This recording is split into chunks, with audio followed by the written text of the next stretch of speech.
Hello beer tubers and welcome to yet another beer review with me, Peter, the Master of Habits. Outside again in some lovely late, I'd say early autumn weather. It's so strange that the weather turned to be so nice today. Today I'm going to be reviewing a double IPA from Norway on 10%.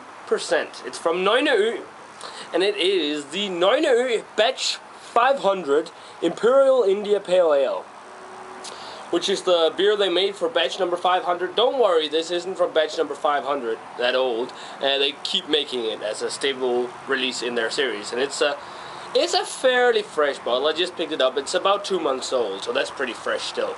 It says here, nothing is like celebrating your own milestones. This is our celebration of a 500th batch of beer. Yeah. It was brewed with joy and splendor. The brewer was wearing a suit and a TV station filmed the event. A base for this beer we have elected to play with numbers 5 hops, 100 IBUs, 5 malts, 10% alcohol.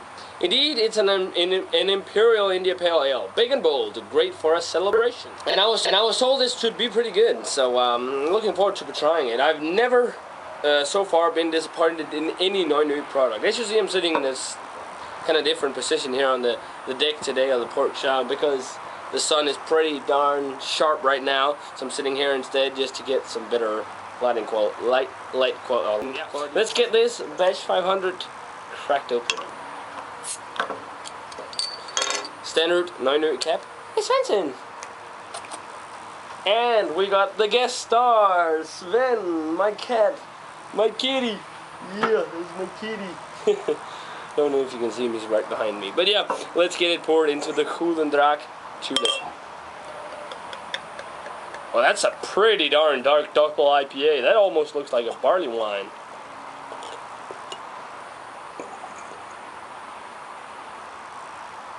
Nice pour there.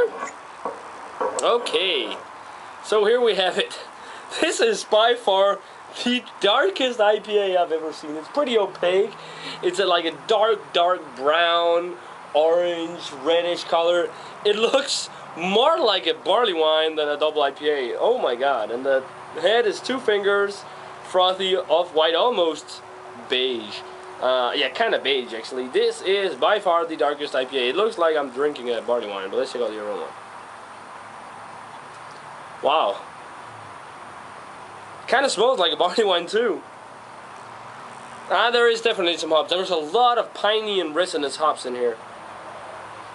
Smells like an East Coast IPA. Some light caramel maltiness in there too, and sweet maltiness.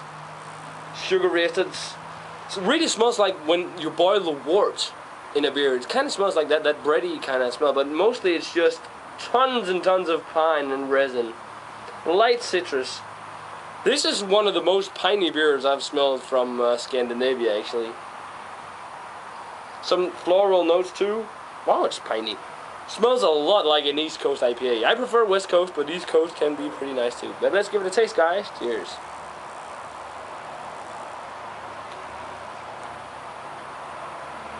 Wow, that's bitter. That's pretty nice, but it's pretty darn bitter. Flavor-wise, the body on it. The body is a medium body. A dry mouthfeel. Lots and lots of pine in the flavor. And resin too. And it's quite bitter too. It kind of tastes like a barley wine actually. It does. A little bit of alcohol flavor to it too.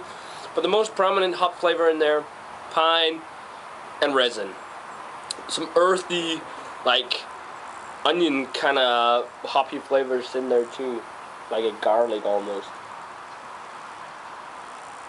Yeah, earthy, piney, resiny. Definitely East Coast style double IPA. But it's got a pretty solid malt bill to back it up. And I'm actually quite surprised by that because it's only 2 months old. And usually you don't already start to taste the malt. You usually taste the malt, but not as much in this. But I guess, yeah, it's on 100 IBUs. But it's got somewhat of a light caramel maltiness. It's got some sugary notes, like almost a brown sugar note to it. then it kind of confuses your palate a little, because your first sip you get tons of the pine resin and earthiness, and thinking IPA, but then the aftertaste it just turns into this sweet, sugary, caramelly, almost barley wine flavor. I'm not really sure if I would call this a double IPA. Actually, I think I would call this as a barley wine. Don't taste the 10% at all. You feel the warmth in your throat, but that's about it. Not the best beer I've had from Nøgne Ø though. I've had better, but certainly not a bad beer. Definitely worth picking up. So rating wise for the Nøgne Ø Batch 500 Imperial India Pale Ale, or barley wine in my opinion, I'm gonna give it an 82. It's pretty tasty. Not the best beer I've had from Nøgne Ø so far, but still definitely worth picking up if you get their stuff in your area. So yeah, that's it for this beer review, guys. An 82 for the Nøgne Ø Batch 500 Imperial. That's my cat playing with my feet. Imperial India Pale Ale. That's why I was laughing. And yeah, guys, let me know what you think of it if you've had it. As always, remember to comment, subscribe, all that stuff. Check out my Facebook fan page and Twitter. And I'm going to say cheers, guys. And I'm going to see you in another beer review.